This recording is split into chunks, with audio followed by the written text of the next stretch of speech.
नमस्कार दोस्तों, स्वागत है आपका इस नए वीडियो में जिसमें हम HTML, CSS और जावास्क्रिप्ट की बातें करेंगे।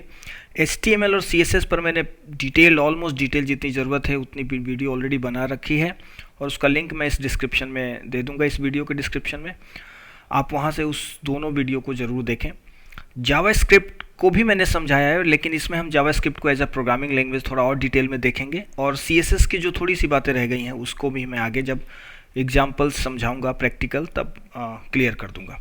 तो शुरू करते हैं जावास्क्रिप्ट की बातें और पहले हम समझ लेते हैं कि जावास्क्रिप्ट है क्या। जावास्क्रिप्ट एक अभी तक कुछ सालों पहले तक एक क्लाइंट साइड प्रोग्रामिंग लैंग्वेज था। क्या था? Client side programming language. Client side का मतलब होता है कि जब आप एक ब्राउज़र में कोई वेब एप्लीकेशन खोलते हैं, कोई वेब पेज खोलते हैं, तो आप उस वेब पेज के क्लाइंट हो गए। और इसका एक दूसरा पार्ट होता है जो सर्वर पे रहता है। क्लाइंट आपका मशीन, आपका कंप्यूटर, आपका ब्राउज़र यहाँ से एक रिक्वेस्ट भेजता है सर्वर को, फिर सर्वर वो पेज रिस्पॉन्स की तरह भेजता है और आपके सामने वो पेज खुल जाता है।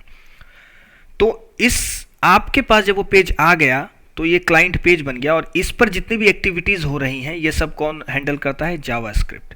लेकिन कुछ समय थोड़े साल पहले क्या हुआ, किसी एक पर्सन ने जो ब्राउज़र में जो जावास्क्रिप्ट को रन करने वाला पार्ट था, ये कह सकते हैं जावास्क्रिप्ट का इंटरप्रेटर था, उसको क्या किया उन्होंने C++ की मदद से एक एप्लीकेशन में बदल दिया। अब ये क्या हो सकता है, अब ये विदाउट ब्राउज़र भी रन हो सकता है, यानी कि विदाउट ब्राउज़र भी आप जावास्क्रिप्ट के कोड को एग्जीक्यूट कर सकते हैं। तो उन्होंने उसको नाम दिया नोड। तो अब JavaScript only client side language ना रह करके सर्वर साइड लैंग्वेज भी हो चुका है ना। तो ये एक फुल स्टैक लैंग्वेज हो गया है। सर्वर में भी उसकी प्रोग्रामिंग हो जाती है इससे और क्लाइंट साइड में भी हो जाती है, बट हम यहाँ पर इसके क्लाइंट साइड वाले पार्ट को एक्सप्लोर करेंगे। तो पहली बात, जावास्क्रिप्ट क्या है? एक ऑब्जेक्ट बेस्ड लैंग्वेज है। ऑब्जेक्ट बेस्ड, ठीक है। ऑब्जेक्ट बेस्ड लैंग्वेज क्या होता है? जिसमें ऑब्जेक्ट यूज होता है लेकिन ऑब्जेक्ट ओरिएंटेड के सारे गुण यूज नहीं होते। जैसे इनहेरिटेंस होता है ऑब्जेक्ट ओरिएंटेड में, एक गुण प्रॉपर्टी होती है, वो यूज़ नहीं होता, इनहेरिटेंस, ठीक है। पॉलीमॉर्फिज्म ये सब यूज़ नहीं होता। इनकैप्सुलेशन भी एक, ये जस्ट मैं नाम बता रहा हूँ, अगर ये एग्जाम में आए तो आप इसको समझ सकते हैं, बस इससे आप अंदाज़ा लगा सकते हैं। इनकैप्सुलेशन ये वाला पार्ट ऑब्जेक्ट बेस्ड में यूज़ होता है लेकिन बाकी सारे यूज़ नहीं होते। इनहेरिटेंस, पॉलीमॉर्फिज्म ये सब यूज़ नहीं होते। ये सब क्या है? ये ऑब्जेक्ट ओरिएंटेड प्रोग्रामिंग लैंग्वेज के प्रॉपर्टीज़ हैं, ठीक है। तो जावास्क्रिप्ट एक ऑब्जेक्ट बेस्ड लैंग्वेज है। दूसरा, ये केस सेंसिटिव है, जावा और पाइथन की तरह केस सेंसिटिव है। तीसरा, इंटरप्रेटेड लैंग्वेज है, ये भी इंटरप्रेट होता है। चौथा, क्लाइंट साइड और सर्वर साइड दोनों है ये, है ना, दोनों तरह की इसमें प्रोग्रामिंग हो जाती है। ये थोड़ा सा एक छोटा सा बेसिक मैंने जावास्क्रिप्ट के बारे में बताया। हम यहाँ पर केवल क्लाइंट साइड वाले पार्ट को देखेंगे, ठीक है। बात करते हैं जावास्क्रिप्ट कीवर्ड्स की। हर प्रोग्रामिंग लैंग्वेज में कुछ कीवर्ड्स होते हैं, जावास्क्रिप्ट में भी है। देखो आप, ये एक लिस्ट है, आप इस पर ध्यान दे सकते हैं, थोड़ा देख सकते हैं। बहुत सारी चीज़ें आपको सेम मिलेंगी बट कुछ इसमें नहीं भी मिलेंगी, ठीक है। आइडेंटिफायर्स, जावास्क्रिप्ट में वेरिएबल्स को कैसे लिखते हैं, आइडेंटिफायर्स को कैसे लिखते हैं, इसके लिए आपको क्या लिखना होता है। आइडेंटिफायर या वेरिएबल को कितने तरीके से लिख सकते हैं, इसके लिए इस पर एक क्वेश्चन पूछा गया था पिछले साल। तो जावास्क्रिप्ट के पास 3 कीवर्ड्स हैं, देखो आप। एक है वार शॉर्ट फॉर्म है वेरिएबल का। इस कीवर्ड की मदद से आप एक वेरिएबल बना सकते हो, जैसे वार ए, तो ये एक वेरिएबल बन गया ए नाम का जिसमें 5 स्टोर्ड है, ऐसे, ठीक है। दूसरा एक कीवर्ड आया बाद में, लेट। अब ये भी यूज होता है, लेट यू का यूज करके भी आप वेरिएबल बना सकते हैं। और तीसरा एक कीवर्ड है कॉन्स्ट, स्मॉल में लिख रहा हूँ, सारे वर्ड सारे लेटर्स को स्मॉल में है, ठीक है।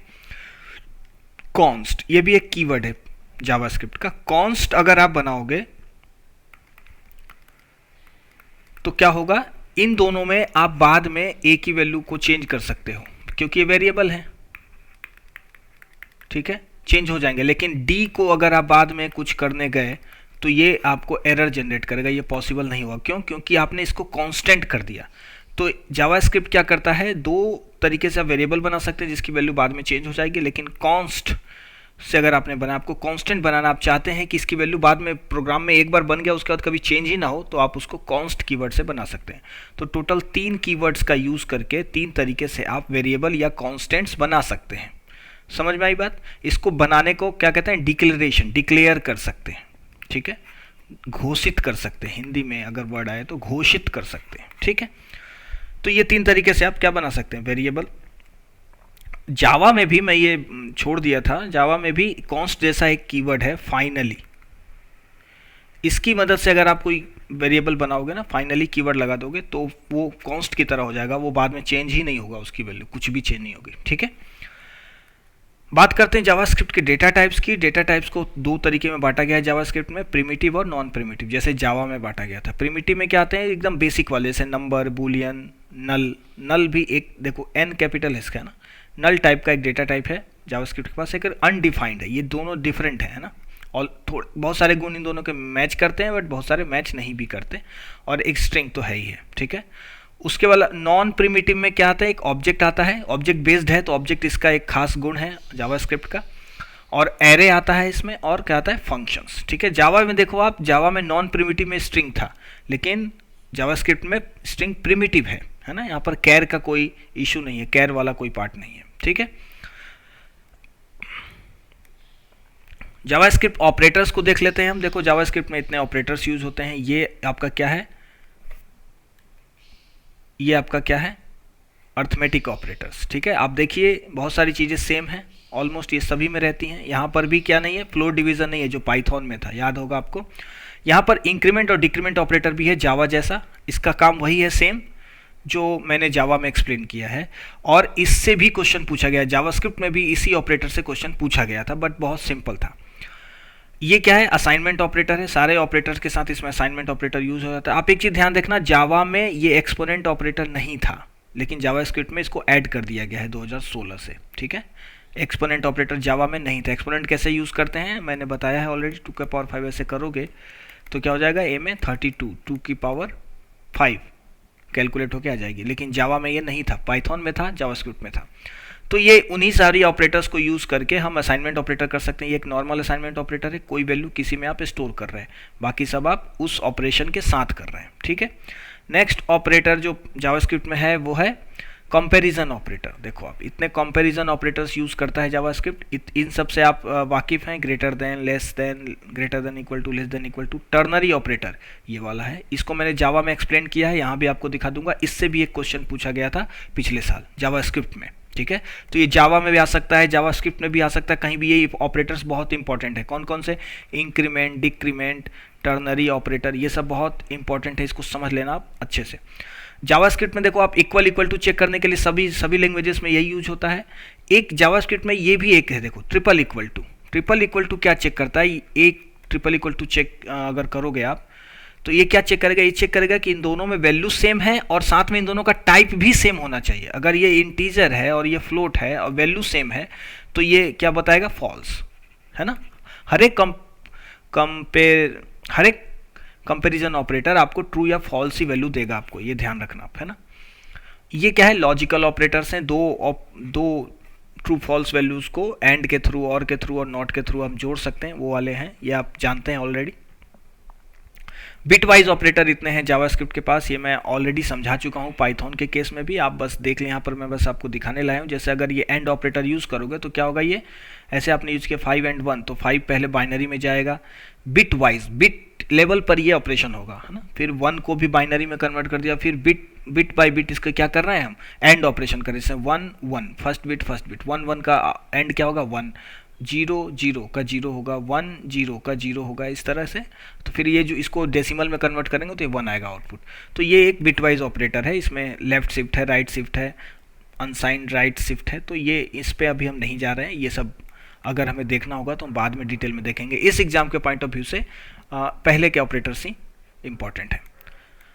अब हम बात करते हैं स्ट्रिंग की। जावास्क्रिप्ट में स्ट्रिंग्स बहुत आसान है, कोई इसमें जावा जैसी कोई इसमें बाध्यता नहीं है। जैसे मैंने एक वेरिएबल बनाया नेम, तो आप इसमें कितने तरह से स्ट्रिंग लिख सकते हैं, देखो आप, एक तो डबल कोट्स की मदद से लिख सकते हो, आ जाए जैसा मैं पहले करता आया हूँ, और आप इसको सिंगल कोट की मदद से भी लिख सकते हो।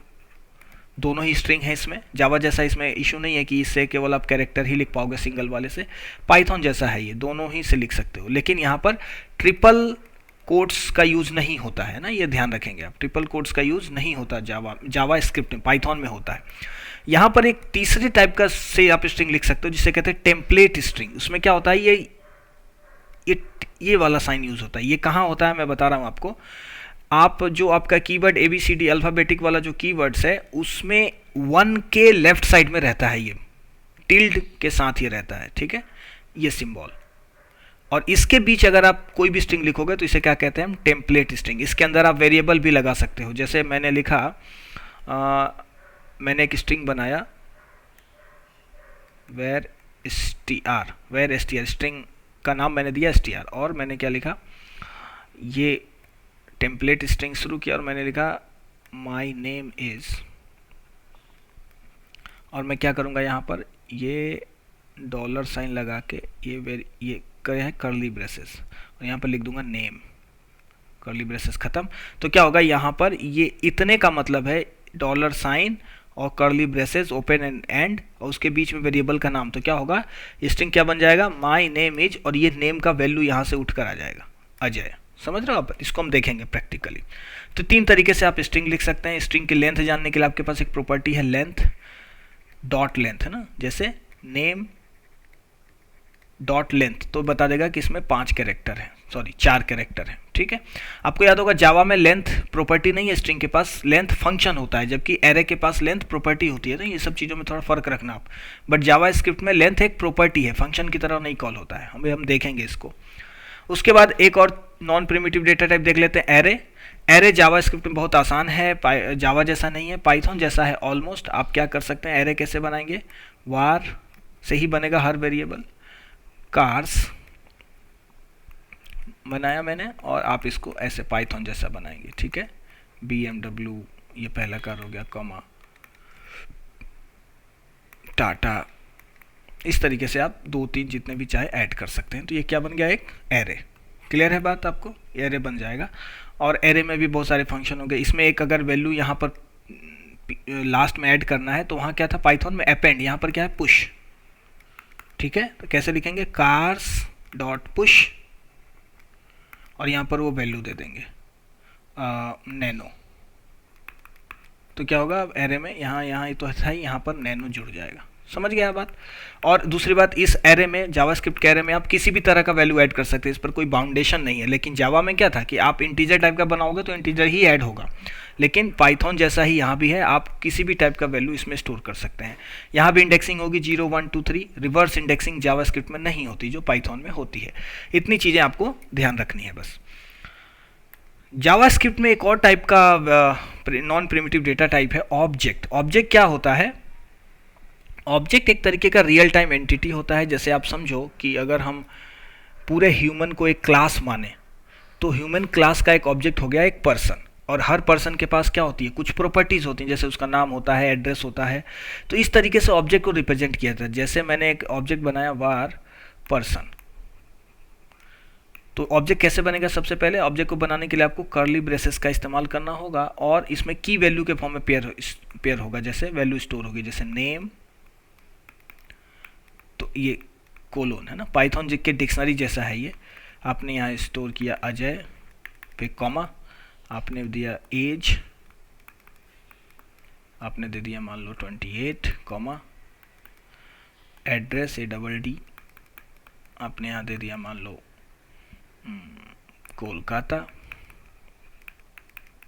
जैसे और भी इसके आपने ले लिया सैलरी डिटेल, सैलरी आपने ले लिया 1 लाख, और आपने यहाँ पर ये कर्ली ब्रेसेस बंद कर दिए। क्या बन गया, एक ऑब्जेक्ट। तो ये एक पर्सन एक ऑब्जेक्ट है जिसके पास इतनी प्रॉपर्टीज़ हैं, प्रॉपर्टीज़ मतलब उसके क्वालिटीज़ हैं, है ना, उसके बारे में इंफॉर्मेशन। जैसे इस पर्सन का नाम ये है, इस पर्सन का एज ये है, इस पर्सन का क्या हो गया, ये की वैल्यू किस फॉर्म में स्टोर कर सकते हैं। अब मान लो इस पर्सन का आपको सैलरी चाहिए, तो आप कैसे इसको एक्सेस करेंगे, देखो पर्सन डॉट सैलरी, कितना आसान है। तो इससे क्या हो जाएगी, इसकी सैलरी आपको मिल जाएगी, है ना। इसको एक्सेस करने का एक और तरीका है पर्सन और ये एरे के फॉर्म में यहाँ पर सैलरी लिख दोगे।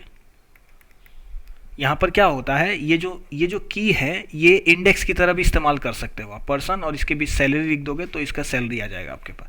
तो ये एक एरे की तरह ही है, ऑब्जेक्ट और एरे लगभग एक जैसे हैं, बस एरे में क्या होता है कि इंडेक्स 0 1 2 ऐसा ही होगा, जबकि ऑब्जेक्ट का जो इंडेक्स है वो वैल्यूज होती हैं कुछ इस तरीके से, नेम्ड वैल्यूज, कोई स्ट्रिंग होगा, ठीक है, बात आपको समझ में आ गई। तो ये था ऑब्जेक्ट का थोड़ा सा एक डिस्क्रिप्शन। अब हम चलते हैं प्रैक्टिकल एग्जाम्पल की तरफ। ये मैं आपको एक जावास्क्रिप्ट प्लेग्राउंड, वेबसाइट का नाम है playcode.io, वहाँ ले आया हूँ। यहाँ देखो आप, एक बेसिक स्ट्रक्चर बना हुआ है, HTML फाइल बना हुआ है ये वाला, और ये एक CSS फाइल भी बना हुआ है और स्क्रिप्ट फाइल भी बना हुआ है, स्क्रिप्ट जहाँ हम जावास्क्रिप्ट लिखेंगे। आप देखिए यहाँ पर मैं कुछ चीज़ आपको बता देता हूँ। कोई भी HTML हो, ये मिनिमल स्ट्रक्चर है आपका, हमेशा उसमें एक डॉक टाइप होगा। ये मैंने ऑलरेडी डिस्कस किया है, बट फिर भी आपको एक बार फिर से बता रहा हूँ। डॉक टाइप, ये डॉक टाइप के कीवर्ड है, स्मॉल कैपिटल कैसा भी लिख सकते हैं इसको, और इसके शुरू में एक्सक्लेमेशन मार्क होता है। ठीक है, ये क्या करता है, ये बताता है कि ये जो डॉक्यूमेंट है ये कैसा है, ये HTML में लिखा हुआ है। ये बस डॉक टाइप यानी कि डॉक्यूमेंट का टाइप आपको बताता है। उसके बाद HTML टैग होगा ही होगा, और HTML टैग देखो आप, यहाँ ओपन हो रहा है, यहाँ बंद हो रहा है, मतलब पूरा जो HTML आप लिखने वाले हैं अपने पेज का, वो इस दोनों टैग के अंदर होना चाहिए, HTML के टैग ओपनिंग क्लोजिंग के अंदर।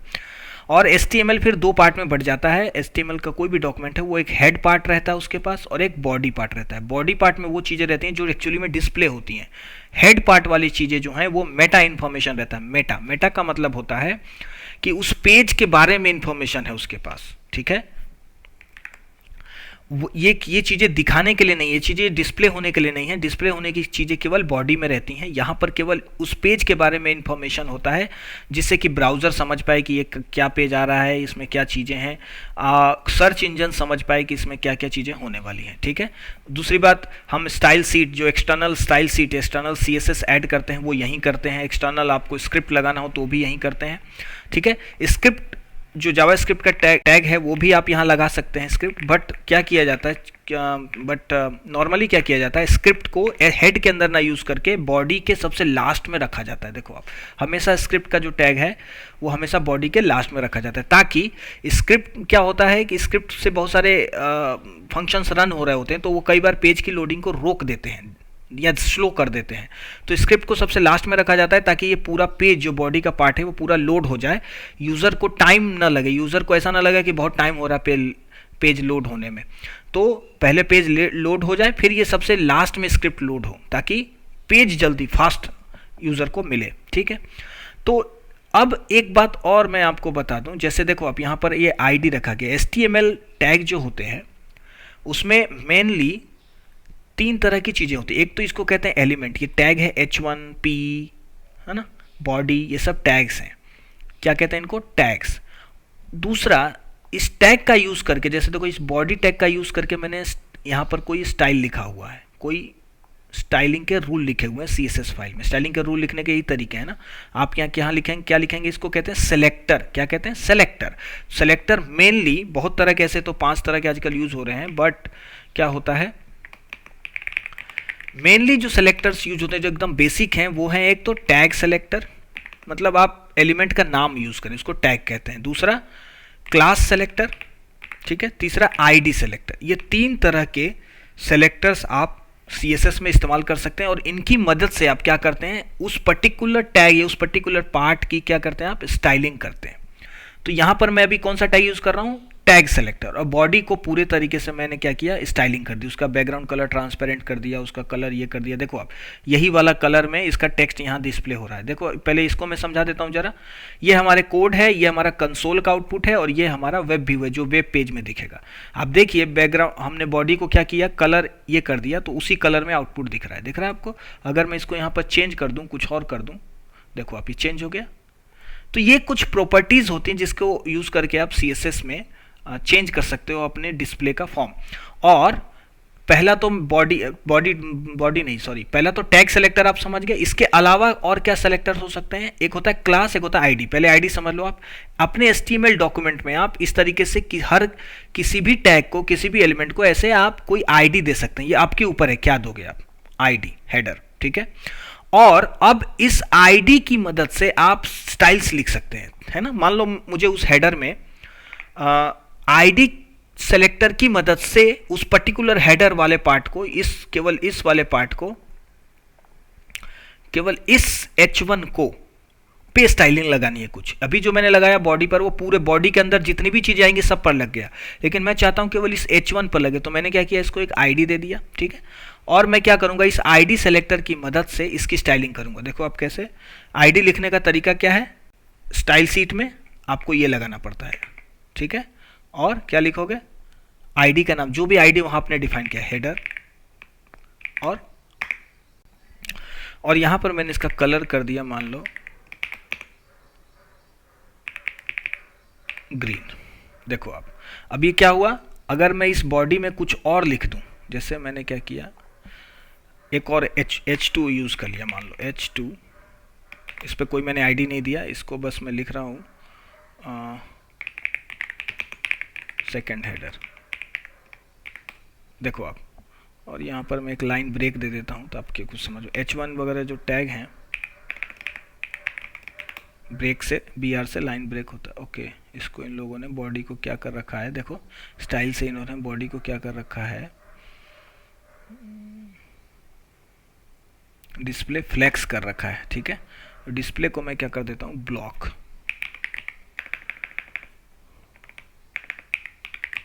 तो ये न्यू लाइन में आ जाएगा। अब आप देखिए जरा कि इसका कलर क्या है, यही वाला है। क्यों पर्पल कलर है, क्योंकि ये मैंने दिया है कि इसको बॉडी को, तो जो बॉडी के अंदर ये H2 यूज हो रहा है उसका कलर यही है, लेकिन मैंने इस पर्टिकुलर आईडी पर, इस H1 का भी कलर यही होता, लेकिन मैंने चूंकि इसको एक आईडी दिया और इस आईडी के थ्रू मैंने इसकी स्टाइलिंग कर दी, यहां पे देख रहे हो आप। तो क्या हुआ, ये उसका कलर ये लेने लगा। तो इस तरीके से आप डिफरेंट सेलेक्टर्स का यूज करके आप उसकी स्टाइलिंग कर सकते हैं। अब क्लास का मैं बता देता हूं जरा, क्लास को कैसे लिखते हैं। मान लो इस H2 को मैं एक क्लास देता हूं, H2 कैसे लिखेंगे आप, क्लास HTML में लिखना पड़ेगा, ये इक्वल टू हेडर 2, ये क्लास दिया मैंने। अब इसको हम CSS में कैसे इस्तेमाल करेंगे, CSS में क्लास को इस्तेमाल करने के लिए आपको ऐसे करना पड़ेगा, डॉट लगाना पड़ेगा, डॉट। आईडी के लिए क्या लगाना पड़ेगा, हैज, और क्लास के लिए क्या लगाना पड़ेगा, डॉट हेडर 2, और फिर शुरू किया आपने, प्रॉपर्टी लिखा कलर येलो। देखो आप, समझ में आ रही बात आपको। तो ये चीजें इस तरीके से आप कर सकते हो। इसको कंबाइन भी किया जा सकता है, जैसे आप किसी पर्टिकुलर टैग को टारगेट कर रहे हो तो आप लिखोगे H2 डॉट हेडर, तो क्या होगा, जहां जहां H2 होगा उसी पर ये, उसी के इस क्लास पर और H2 के पास ये क्लास होना चाहिए, तभी अप्लाई होगा, नहीं तो नहीं होगा, ठीक है। तो इस तरीके से CSS में मैं और ज़्यादा डीप नहीं जा रहा हूँ। 3 जो सेलेक्टर मेन यूज़ होते हैं वो मैंने आपको बता दिए, टैग, क्लास और आईडी। और ये तीनों सेलेक्टर ऐसा नहीं केवल CSS में यूज होते हैं, ये तीनों सेलेक्टर किस किस में यूज होते हैं, जावास्क्रिप्ट में भी यूज होते हैं, ठीक है। अभी हम देखेंगे। तो इन सब चीज़ों को मैं हटा देता हूँ यहाँ पर। अब आप थोड़ा सा जावास्क्रिप्ट को देखो, इसमें कैसे यूज हो रहा है। जावास्क्रिप्ट क्या है एक्चुअली, ये क्या करता है, ये जो पूरा आपका पेज है, HTML का पेज है, ये देखो आप, ये क्या है, इसमें कुछ टेक्स्ट ही लिखे हुए हैं, बस इसमें फ़र्क क्या होता है, ये जस्ट एक आपका माइक्रोसॉफ्ट वर्ड और नोटपैड जैसा डॉक्यूमेंट होता है HTML।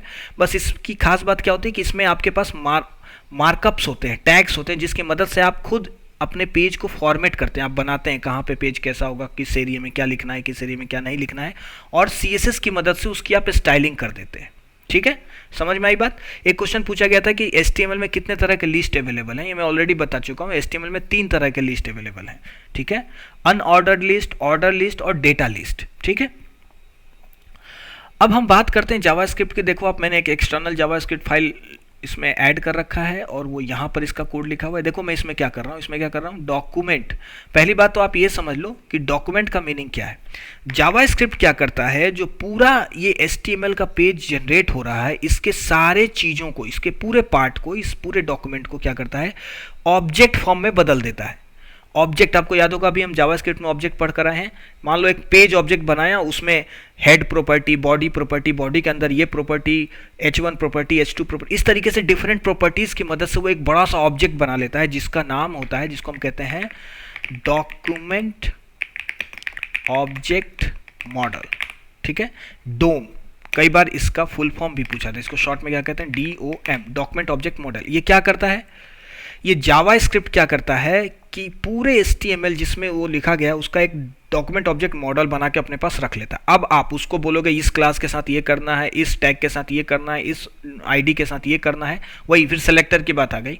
और HTML फिर आसानी से उसको, उस पूरे डॉक्यूमेंट का जो ऑब्जेक्ट बनाया उसने, उसमें जाएगा, उस पर्टिकुलर आईडी को सेलेक्ट करेगा और उसके साथ जो भी आप प्रोसेसिंग करना चाहते हैं वो कर देता है। इस कारण जावास्क्रिप्ट ऑब्जेक्ट वेब पेजेस के साथ बहुत अच्छे से इंटरेक्ट कर लेता है, क्योंकि वो क्या बना लेता है, उस पूरे पेज का एक डॉक्यूमेंट ऑब्जेक्ट मॉडल पूरा ऑब्जेक्ट के फॉर्म में उसको अपने पास रख लेता है। ठीक है, बात समझ में आई। अब पहले जावास्क्रिप्ट का कोड में शुरू करूँ उससे पहले मैं बता दूं कि जावास्क्रिप्ट में दो तरीके से आप कोड लिख सकते हैं, दो तरीके से आप कमेंट लिख सकते हैं। पहला तरीका सिंगल लाइन कमेंट ऐसे लिख सकते हैं, ये कमेंट है, इसको इग्नोर कर देगा जावास्क्रिप्ट का इंटरप्रेटर। और मल्टी लाइन के लिए क्या लिखेंगे आप, सेम वही जैसा जावा में लिखते थे।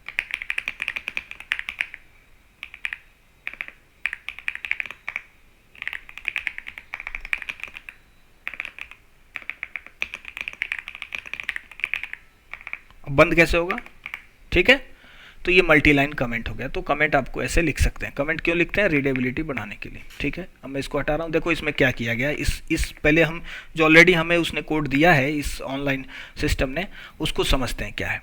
इसमें हमने एक देखो कॉन्स्ट टाइप का वेरिएबल बनाया मैसेज, ये अब आपको समझ में आ रहा होगा। और इसमें हमने स्टोर क्या किया, हेलो वर्ड स्ट्रिंग। ठीक है, अब इस कॉन्स्ट बनाने का मतलब क्या है, अब ये चेंज नहीं होगा बस। ठीक है, और हम क्या कर रहे हैं यहाँ पर देखो डॉक्यूमेंट, ये डॉक्यूमेंट अपने आप जावास्क्रिप्ट के पास बन जाता है, यही वो ऑब्जेक्ट है, डॉक्यूमेंट ऑब्जेक्ट मॉडल, याद है। और उसका एक फंक्शन है उस ऑब्जेक्ट का, क्वेरी सेलेक्टर। और उस क्वेरी सेलेक्टर में हम इसको क्या दे रहे हैं, हेडर।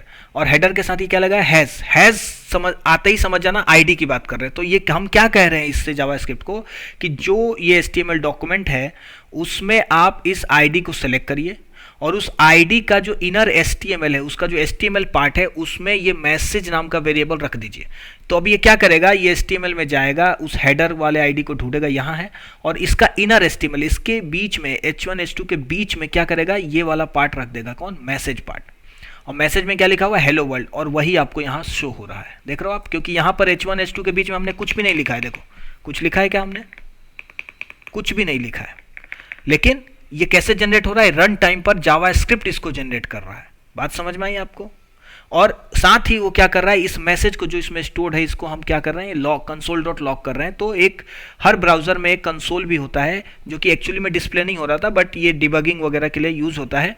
जैसे हम पाइथन में स्क्रिप्टिंग जो मोड होता है उसमें करते हैं, कोई भी कोड लिखा आउटपुट देख लिया, उस तरीके का है ये, कंसोल पर आपको आउटपुट मिल सकता है। ये एक्चुअल वेब का आउटपुट नहीं होता, वेब आउटपुट ये है, बट कई बार डेवलपर्स इसका इस्तेमाल करते हैं। तो ये आउटपुट यहाँ है कंसोल में। समझ में आई बात आपको। अब जो एग्जाम्स में क्वेश्चन पूछे गए थे या जो जहाँ से पूछे जा सकते हैं उसके बारे में मैं थोड़ी सी बात कर लेता हूँ। इसको मैं वैसे ही रहने देता हूँ ताकि इस पर कोई फर्क ना पड़े। अभी हम HTML पर कोई भी एक्टिविटी करके नहीं देखेंगे, ठीक है, हम केवल कंसोल पर अभी काम करेंगे, ठीक है। ये इसको मैं इतना ही रहने देता हूँ। अब मैं यहाँ पर अपना कोड लिखता हूँ। पहली बात, फंक्शन कैसे लिखते हैं जावास्क्रिप्ट में, फंक्शन कीवर्ड के थ्रू डिफाइन करते हैं। फंक्शन का नाम माई फंक्शन, मैंने मान लो माई फंक नाम का एक फंक्शन बनाया, फिर पैरेंथेसिस और फिर ये ओपनिंग क्लोजिंग, ठीक है।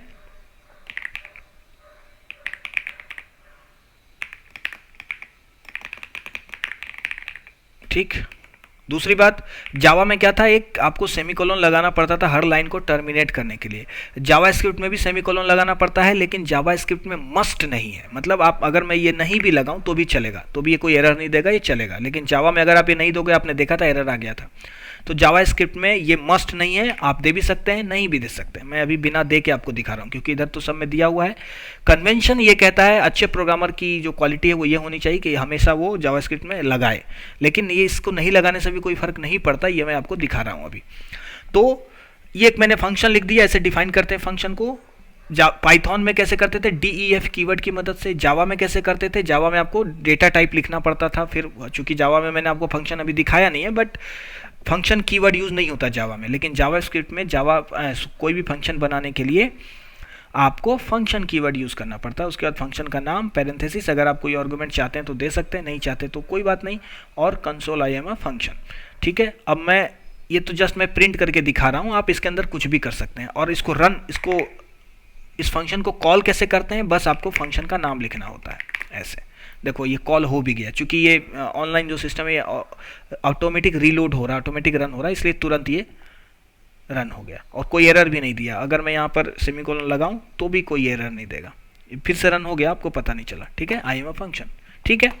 अब आपको क्वेश्चन पूछा गया था कि किसी फंक्शन को कॉल करने के लिए कैसे कॉल करते हैं, तो आपको क्या लिखना होगा, फंक्शन का नाम लिखते हैं, पैरेंथेसिस के अंदर क्या लगाते हैं हम, पैरामीटर्स। तो अब इसमें कोई पैरामीटर नहीं है इसलिए हमने कोई पैरामीटर नहीं दिया। मान लो मैं एक पैरामीटर यूज करता हूँ a, b, दो पैरामीटर लेकर एक फंक्शन में डिफाइन करता हूँ और मैं क्या करता हूँ, या इस फंक्शन के अंदर प्रिंट करना चाहता हूँ मैं let c equal to a plus plus, ठीक है, और यहाँ पर मैं c को प्रिंट आउट कर रहा हूँ c, ठीक है। तो अब क्या हो रहा है, देखो मैं फंक्शन में a को इंक्रीमेंट कर रहा हूं, जबकि फंक्शन कॉल करते समय a कोई पास ही नहीं कर रहा हूं मैं, a की वैल्यू कुछ है ही नहीं, तो क्या दे रहा है, NaN, NaN, not a number. समझ रहे हो बात, क्योंकि नंबर पर ही आप ये प्लस प्लस ऑपरेटर लगा सकते हैं। तो मैं अब क्या करूंगा, इसको कॉल करने के लिए मुझे आर्गुमेंट्स देने पड़ेंगे। मान लो मैंने 2 और 3 दिया, तो आर्गुमेंट देने का मतलब क्या है, ये 2 कहाँ चला जाएगा कॉल के समय, a में, और 3 कहाँ चला जाएगा, b में, ठीक है। इसके आर्गुमेंट्स कहते हैं, इसको पैरामीटर्स कहते हैं। बात समझ में आई आपको। तो आप देखिए c इक्वल टू क्या हो गया, a प्लस प्लस। अब फिर से वही बात आ गई, ये क्या है, पोस्ट इंक्रीमेंट ऑपरेटर। तो क्या हुआ, a की वैल्यू पहले c में आ गई होगी, a की वैल्यू 2 थी वो c में आ गई, अब a की वैल्यू क्या हुई, बढ़ गई। अब अगर मैं यहां करूं कंसोल डॉट लॉग a, तो देखो आप a 3 हो गया, क्योंकि इंक्रीमेंट बाद में हुआ, ठीक है। अगर मैं इसकी जगह प्लस प्लस कर देता यहां पे, इसको हटा दूं, तो क्या हुआ, सॉरी ए नहीं है यहाँ पे, ए देखो आप, तो दोनों 3 हो गए ना। ये आप ऑलरेडी देख चुके हैं जावा में। क्वेश्चन क्या आया था, क्वेश्चन ऐसा आया था, देखो आप, क्वेश्चन ऐसा आया था कि a प्लस प्लस है और बोला था कि इसका आउटपुट क्या होगा, ऐसे, बस ऐसा था, ठीक है। तो कई बार एग्जाम में क्या होगा, आपको कंसोल डॉट लॉग या प्रिंट या इनर एस्टीमेट इस तरीके की लाइनें नहीं रहेंगी, बट वो पूछेगा आउटपुट क्या है, तो आप ऐसा मान सकते हैं, ऐसा एज्यूम कर लिया करो कि कंसोल डॉट लॉग है वहां पर, ठीक है। तो मैं यहाँ पर कंसोल डॉट लॉग लिख देता हूँ, C तो अवेलेबल ही नहीं है तो एरर देगा ही। A का क्या आ गया, 3, मीन्स A की वैल्यू 3 होनी ही है, क्योंकि यहाँ पर कोई एक्सप्रेशन नहीं है, कोई एक्सप्रेशन नहीं है, तो क्या होगा कि A की वैल्यू 3 हो जाएगी। मतलब ये लाइन एग्जीक्यूट होने के बाद, जैसे ही लाइन नंबर 12 एग्जीक्यूशन हो गया पूरा, तो लाइन नंबर 13 में आपको A की वैल्यू बढ़ी हुई मिलेगी, A की वैल्यू 3 हो गई। तो ये इतना सा क्वेश्चन था, तो आप इसका ध्यान रखेंगे। ये तो बहुत सिंपल क्वेश्चन हो गया, लेकिन अगर एक्सप्रेशंस में मिक्स करके भी आया तो भी आप उसको आंसर कर पाएंगे, ठीक है। बात समझ में आई आपको। तो ऐसा एक क्वेश्चन पूछा गया था। उसके अलावा एक क्वेश्चन पूछा गया था टर्नरी ऑपरेटर से, आप थोड़ा सा ऑपरेटर्स पे ध्यान रखेंगे। ऐसा क्वेश्चन पूछा गया था कि यहाँ पर एक क्वेश्चन, एक पैरामीटर, एक आर्गुमेंट आया था यहाँ पे, मान लो यहाँ पे ऐसा था, वो एग्जैक्ट क्वेश्चन में लिख देता हूँ, ऐसा था HEIGHT हाइट, और यहाँ से पास किया गया था 5.6.23 ऐसा है ना। और यहाँ पर क्या लिखा गया था अंदर, देखो आप, लिखा गया था कॉन्स्ट टाइप इक्वल टू, ऐसा लिखा गया था, कैसे, height is greater than 3.5 ternary operator, और लिखा गया था टॉल कोलोन शॉर्ट, ठीक है। और यहाँ पर प्रिंट या कंसोल डॉट लॉग या ऐसा किया गया था रिटर्न, फंक्शन से रिटर्न भी कर सकते हैं टाइप, ठीक है। और यहाँ पर क्या किया गया, console dot log, console dot log, function का नाम कुछ भी हो सकता है ना, क्योंकि ये आइडेंटिफायर है फंक्शन, तो आप कुछ भी कर सकते हैं। क्या बोल रहा है, height is not HEIG, okay, spelling मैंने यहाँ पर, देखो ये केस सेंसिटिव, या इसको कहते हैं वेरिएबल का नाम सेम होना चाहिए, है ना, ठीक है। तो क्या है, टॉल। देखो ये टर्नरी ऑपरेटर ऑलरेडी मैं जावा में समझा चुका हूं आपको, क्या होता है इसमें, ये यहाँ पर क्या देते हैं हम, कंडीशन चेक होता है ये, अगर ये ट्रू हुआ तो ये वाली वैल्यू स्टोर होगी या आएगी आउटपुट में, और अगर ये फॉल्स हुआ तो ये कोलोन के बाद वाली वैल्यू आएगी, ठीक है। तो अभी क्या है, हमने हाइट कितना दिया है, 6.23 पास किया, हाइट में चला गया ये वैल्यू, और यहाँ चेक हुआ कि क्या 3.5 से बड़ा है, हाँ बड़ा है, तो इसमें क्या हो गया, एक ट्रू हो गया, तो टॉल वैल्यू टाइप में आ गई होगी, और हमने उस टाइप को रिटर्न किया, यहाँ पर आ गया होगा वो टाइप की वैल्यू यहाँ पर, और उसको हमने प्रिंट किया, तो क्या आया, टॉल। तो इस तरीके से अगर ये क्या होता, अगर मैं यहाँ पर देता 2.23 पास करता, तो क्या आता, शॉर्ट, देख रहे हो आप, तो ये एक क्वेश्चन पूछा गया था, तो ये एकदम बहुत आपके दिमाग का लॉजिक है, बस आप थोड़ा सा दिमाग को खोल कर रखें, आप इसको आसानी से ऐसे क्वेश्चंस को आंसर कर पाएंगे। ठीक है, अब मैं इसमें बहुत डिटेल में नहीं जा रहा हूँ, इस वीडियो को यहीं एंड करता हूँ, क्योंकि एग्ज़ाम भी बहुत करीब है और आपको पढ़ना भी बहुत है, तो इतने को अच्छे से आप करके जाइए। जावास्क्रिप्ट से अगर कुछ छोटे छोटे क्वेश्चंस इस तरीके के आएंगे तो आप, मुझे पूरी उम्मीद है कि आप बहुत आसानी से उसको आंसर कर पाएंगे। बस आप कूल रहें, थोड़ा सा सोचें कोड के बारे में और आपको उसका आंसर मिल जाएगा। ठीक है, तो आज के लिए इतना ही, मिलते हैं नए वीडियो में। तब तक के लिए पढ़ते रहिए, स्वस्थ रहिए और वीडियो को लाइक करिए, शेयर करिए और चैनल को सब्सक्राइब करिए। Thank you.